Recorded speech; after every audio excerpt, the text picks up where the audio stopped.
Telegram অ্যাপের মাধ্যমে শিশু পর্নোগ্রাফি, বেআইনি জুয়া, মাদক পাচার সহ একাধিক গুরুতর অপরাধমূলক কাজকর্ম চলে। এই গুরুতর অভিযোগের ভিত্তিতে গ্রেফতার করা হয় টেলিগ্রাম কর্তাকে। সংস্থার নিয়ন্ত্রক হিসেবে পাভেলের ভূমিকা নিয়ে উঠেছে নানা অভিযোগ।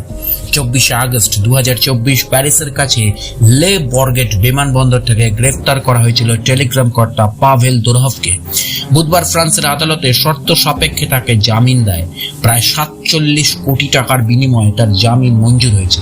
তবে জামিন পেলেও এখনই ফ্রান্স ছাড়তে পারবে না টেলিগ্রামের সিইও।